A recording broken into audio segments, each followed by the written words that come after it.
नमस्कार दर्शक बंधु जदि आपणकर तुला राशि तेबे रही जातु निजर मूल्यवान 10 मिनिट समय आपण निज पाई दियंतु एवं एही भयंकर चंद्रग्रहण प्रभाव विषय विस्तृत भाव रे जानतु।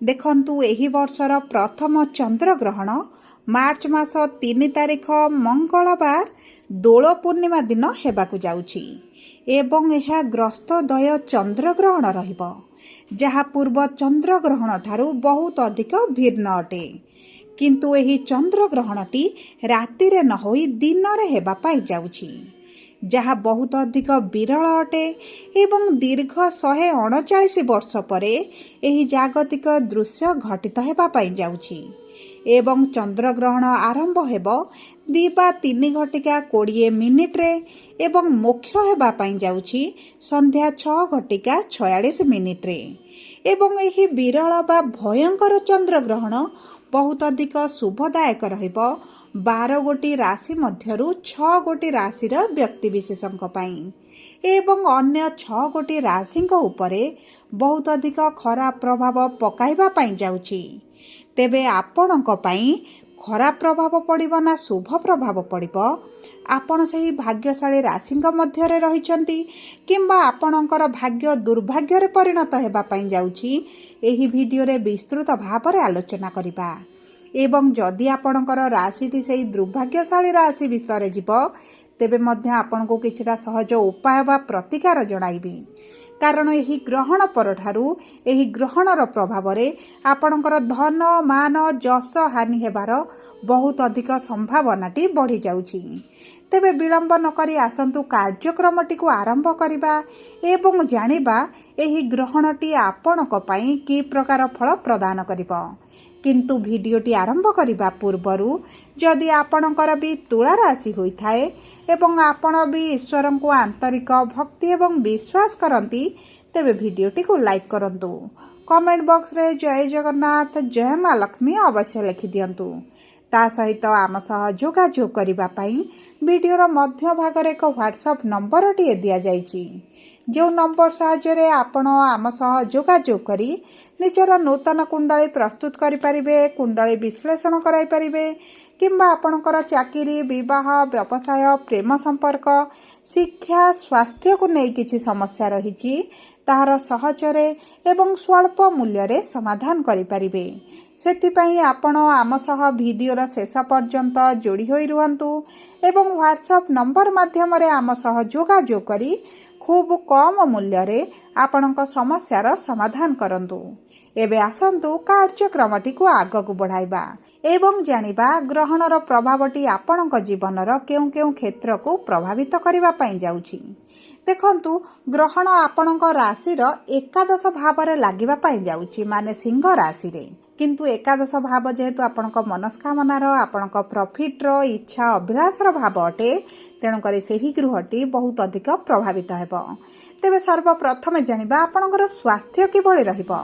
देखंतु स्वास्थ्य आपणक कुंडलीर प्रथम भावरु जणा पड़ी थाए। देखंतु आपणकर रस्याधिपति षष्ठ भाव रे अछंती किंतु एही मार्च मासरे केंद्र को गोचर करिवे तेणु करी आपणक स्वास्थ्य रे पूर्वरु जदि किछि समस्या रहितला सेथुर आपण धीरे धीरे उपशम अनुभव करिवे ता सहित आपणकर रोग प्रतिरोधक शक्ति रे वृद्धि घटिबो एवं आपणकर जदि पेट जातीय समस्या किछि रहितला सेथिरे मध्य आपण कमी देखिबे किंतु एही मार्च मासरे सूर्य जेहेतु षष्ठ भाव को गोचर करिवे आपणकर स्किन रिलेटेड समस्या टिके बढ़ी पारे माने चर्म जातीय समस्या आपणकर देखा देई पारे सेति प्रति आपण को टिके दृष्टि देबाकू पड़िबो नचेत आपणकर स्वास्थ्य रे विशेष भाव रे कोनोसी बड़ समस्या आपण देखिबे नाही। एबे आसंतु जानिबा आपणकर आर्थिक क्षेत्र रे किभଳି रहिबो।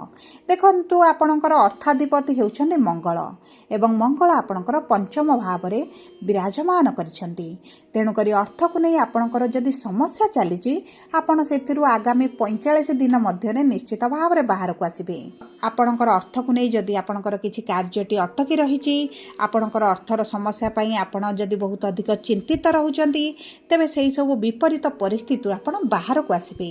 ତାହା ସହିତ ଦେଖନ୍ତୁ ଆପଣଙ୍କର କୌଣସି ନା କୌଣସି ସୂତ୍ରରୁ ଧନ ପ୍ରାପ୍ତି ହେବ, ଅଚାନକ ଧନ ଲାଭ ହୋଇପାରେ କିମ୍ବା ଆପଣଙ୍କର ପୈତୃକ ସମ୍ପତ୍ତିକୁ ନେଇ ଯଦି କିଛି ସମସ୍ୟା ଥିଲା, ଆପଣଙ୍କର ପ୍ରାପ୍ୟ ଆପଣଙ୍କୁ ପ୍ରାପ୍ତ ହେଉନଥିଲା, ତେବେ ସେହି ସବୁ ସମସ୍ୟା ଗୁଡ଼ିକ ସମାଧାନ ହୋଇଯିବ। ସେଥି ମାଧ୍ୟମରେ ମଧ୍ୟ ଆପଣ କିଛିଟା ଅର୍ଥ ପ୍ରାପ୍ତ କରିବେ। ଦେଖନ୍ତୁ ଆର୍ଥିକ ସ୍ଥିତିଟି ଆଗାମୀ ଦିନ ମଧ୍ୟରେ ଆପଣଙ୍କର ନିଶ୍ଚିତ ଭାବରେ ବଦଳିବ। ଯଦି ଆପଣଙ୍କର ଅର୍ଥ କେଉଁଠି ଫସିକି ରହିଥିଲା ତାହା ମଧ୍ୟ ଆପଣଙ୍କୁ ପ୍ରାପ୍ତ ହୋଇଯିବ। ଯଦି ଆପଣଙ୍କର ସରକାରୀ ସ୍ତରରେ କିଛି ଅର୍ଥ ଫସିକି ରହିଛି ତେବେ ଆପଣଙ୍କୁ ଆଗାମୀ 2 ମାସ ମଧ୍ୟରେ ନିଶ୍ଚିତ ଭାବରେ ପ୍ରାପ୍ତ ହୋଇଯିବ। ଏବେ ଆସନ୍ତୁ ଜାଣିବା କିପରି ରହିବ ଆପଣଙ୍କର କର୍ମକ୍ଷେତ୍ର। ଦେଖନ୍ତୁ ଆପଣଙ୍କର କର୍ମର ଭାବର ସ୍ୱାମୀ ହେଉଛନ୍ତି ଚନ୍ଦ୍ର ଏବଂ ଚନ୍ଦ୍ରମା 2.5 ଦିନରେ ଥରେ ନିଜର ରାଶି ପରିବର୍ତ୍ତନ କରନ୍ତି। ତେଣୁକରି ଆପଣଙ୍କ କର୍ମକ୍ଷେତ୍ରରେ ଆପଣ ଶୁଭ ପରିବର୍ତ୍ତନ ଦେଖିବେ। ଯଦି ଆପଣ ନୂତନ ଚାକିରିର ସନ୍ଧାନରେ ରହିଛନ୍ତି ତେବେ ଅତି ଉତ୍ତମ ସମୟ ଆପଣଙ୍କ ପାଇଁ ରହିବ। ଆପଣ ଯଦି ସରକାରୀ ଚାକିରି ପାଇଁ ପରୀକ୍ଷା ଦେଉଛନ୍ତି, ଇଣ୍ଟରଭ୍ୟୁ ଦେଉଛନ୍ତି, ଏଣ୍ଟ୍ରାନ୍ସ ଦେଉଛନ୍ତି ତେବେ ଆପଣଙ୍କୁ ସଫଳତା ପ୍ରାପ୍ତି ହେବ। ତାହା ସହିତ ନୂତନ ବ୍ୟବସାୟ ଯଦି ଆରମ୍ଭ କରିବା ପାଇଁ ଇଚ୍ଛା ପ୍ରକାଶ କରୁଛନ୍ତି, ଅଭିଳାଷ ରହିଛି, ତାହା ମଧ୍ୟ ଆପଣଙ୍କର ପୂରଣ ହୋଇଯିବ। କିନ୍ତୁ ଆପଣଙ୍କର ପୂର୍ବରୁ ଯଦି କିଛି ବ୍ୟବସାୟ ଚାଲିଥିଲା ତେବେ ଆପଣଙ୍କର ଆଗାମୀ 1 ମାସ ମଧ୍ୟରେ ଏତେଟା ଉନ୍ନତି ଆପଣ ନ ଦେଖିପାରନ୍ତି। କାରଣ ଆପଣଙ୍କର ଲାଭର ଭାବରେ ଯେହେତୁ କେତୁ ବିରାଜମାନ କରିଛନ୍ତି ଏବଂ ଚନ୍ଦ୍ରଗ୍ରହଣ ଲାଭର ଭାବରେ ଘଟିତ ହେବା ପାଇଁ ଯାଉଛି, ତେଣୁକରି ଆପଣଙ୍କର ମନପସନ୍ଦର ଇନକମ୍ ଆପଣ ନ ଦେଖିପାରନ୍ତି। କିନ୍ତୁ 2 ମାସ ପରେ ଆପଣଙ୍କର ଇନକମ୍ରେ ବୃଦ୍ଧି ହେବ। ଆପଣଙ୍କର ଇଚ୍ଛା ଅଭିଳାଷ ପୂରଣ ହୋଇଯିବ। ଯଦି ଆପଣଙ୍କର କିଛି ଅଭିଳାଷ ରହିଥିଲା, କିଛି ଡ୍ରିମ୍ ରହିଥିଲା, ତାହା ମଧ୍ୟ ଆପଣଙ୍କର ପୂରଣ ହେବ। ଏବଂ ଯଦି ଆପଣ ବିଦେଶ ଯିବା ପାଇଁ ଚାହୁଁଥିଲେ, ଚାକିରି ପାଇଁ ହେଉ, ଶିକ୍ଷା ପାଇଁ ହେଉ, ସେହି କ୍ଷେତ୍ରରେ ମଧ୍ୟ ଆପଣ ଶୁଭ ପରିବର୍ତ୍ତନ ଦେଖିବେ। କର୍ମକ୍ଷେତ୍ରରେ ଆପଣଙ୍କୁ ପ୍ରଶଂସିତ କରାଯିବ, ଆପଣଙ୍କ କାର୍ଯ୍ୟକୁ ପ୍ରଶଂସିତ କରାଯିବ। ତାହା ସହିତ ଯଦି ଆପଣଙ୍କର କିଛି ପ୍ରମୋସନ୍ ହେବାର ଥିଲା, ଟ୍ରାନ୍ସଫର କରିବା ପାଇଁ ଚାହୁଁଥିଲେ, ପୋଷ୍ଟରେ ଇନକ୍ରିମେଣ୍ଟ ଚାହୁଁଥିଲେ, ସାଲାରୀ ବୃଦ୍ଧି ଚାହୁଁଥିଲେ, ସେହିସବୁ କ୍ଷେତ୍ରରେ ଆପଣ ବହୁତ ଅଧିକ ଭାଗ୍ୟବାନ ଅଟନ୍ତି। କାରଣ ଗୁରୁ ଆପଣଙ୍କ ଭାଗ୍ୟର ଭାବରେ ବିରାଜମାନ ହୋଇଛନ୍ତି। ଏବଂ ତାହା ସହିତ ଯଦି ଆମେ ଦେଖିବା ଆପଣଙ୍କର ଶିକ୍ଷା କ୍ଷେତ୍ରକୁ, ତେବେ ଶିକ୍ଷା ପାଇଁ ଆପଣଙ୍କର ଅତି ଉତ୍ତମ ସମୟ ରହିବ। ଶିକ୍ଷା ସମ୍ବନ୍ଧିତ ଆପଣ ଯେକୌଣସି ନିଷ୍ପତ୍ତି ନେବେ ଆପଣଙ୍କୁ ସେଥିରେ ଶୁଭ ଫଳ ପ୍ରାପ୍ତି ହେବ। ତା ସହିତ ଯଦି ଆପଣ ପ୍ରେମ ସମ୍ପର୍କରେ ଅଛନ୍ତି, ବିବାହ କରିବା ପାଇଁ ଚାହୁଁଥିଲେ, ତେବେ ପ୍ରେମ ବିବାହର ମଧ୍ୟ ଅତି ପ୍ରବଳ ଯୋଗ ବନୁଛି। ଏବଂ ଯେଉଁମାନେ ବିବାହ ପ୍ରସ୍ତାବର ସନ୍ଧାନରେ ରହିଛନ୍ତି, ମନପସନ୍ଦର ବିବାହ ପ୍ରସ୍ତାବ ଆସୁନାହିଁ କିମ୍ବା ଆପଣଙ୍କର ବିବାହ ଠିକ୍ ହୋଇପାରୁନି, କୌଣସି ନା କୌଣସି କାରଣବଶତଃ ବିଭିନ୍ନ ପ୍ରକାର ବାଧା ବିଘ୍ନ ପାଇଁ ଆପଣଙ୍କ ବିବାହଟି ହୋଇପାରୁନଥିଲା, ତେବେ ମଧ୍ୟ ଆପଣଙ୍କର ବିବାହ ହୋଇଯିବ। ଏବଂ ଆପଣଙ୍କ ବୈବାହିକ ସମ୍ପର୍କରେ ମଧ୍ୟ ମଧୁରତା ଆସିବ। ଆପଣଙ୍କର ଜୀବନସାଥୀଙ୍କ କ୍ୟାରିୟରରେ ଆପଣ ଗ୍ରୋଥ ଦେଖିବେ। ଯଦି ଜୀବନସାଥୀଙ୍କ ସ୍ୱାସ୍ଥ୍ୟରେ କିଛି ସମସ୍ୟା ଚାଲିଥିଲା, ସେଥିରେ ମଧ୍ୟ ଆପଣ ଉନ୍ନତି ପରିଲକ୍ଷିତ କରିବେ। ଏବେ ଆସନ୍ତୁ ଜାଣିବା କିପରି ରହିବ ଆପଣଙ୍କର ସନ୍ତାନର ଯୁଗ। ଦେଖନ୍ତୁ ଗୁରୁ ଯେହେତୁ ଭାଗ୍ୟର ଭାବରେ ବିରାଜମାନ କରି ପଞ୍ଚମ ଦୃଷ୍ଟି ଆପଣଙ୍କ ରାଶିକୁ ପ୍ରଦାନ କରୁଛନ୍ତି, ସନ୍ତାନ ପ୍ରାପ୍ତି ପାଇଁ ଅତି ଉତ୍ତମ ସମୟ ରହିଛି। ଏହି ସମୟ ମଧ୍ୟରେ ଯଦି ଆପଣ ସନ୍ତାନ ପାଇଁ ଚେଷ୍ଟା କରିବେ ତେବେ ମଧ୍ୟ ଆପଣଙ୍କୁ ସନ୍ତାନ ପ୍ରାପ୍ତି ହେବ। ତାହା ସହିତ ଯେଉଁମାନଙ୍କର ସନ୍ତାନ ଅଛି କିନ୍ତୁ ସେମାନଙ୍କୁ ନେଇ ବହୁତ ଅଧିକ ଚିନ୍ତିତରେ ରହୁଛନ୍ତି, ଶିକ୍ଷା ପାଇଁ ହେଉ, ସ୍ୱାସ୍ଥ୍ୟ ପାଇଁ ହେଉ କିମ୍ବା ବିବାହ ପାଇଁ ହେଉ, ତେବେ ଚିନ୍ତା କରିବାର କୌଣସି ଆବଶ୍ୟକତା ନାହିଁ। ସନ୍ତାନଙ୍କର ଭାଗ୍ୟ ତାଙ୍କର ସାଥ ଦେବ। ତା ସହିତ ଯଦି ଆମେ ଦେଖିବା ଆପଣଙ୍କର ଭାଗ୍ୟର ଭାବକୁ, ତେବେ ଦେଖନ୍ତୁ ଏହି ଗ୍ରହଣ ପରଠାରୁ ଆପଣ ବହୁତ ଅଧିକ ଭାଗ୍ୟବାନ ରହିବେ।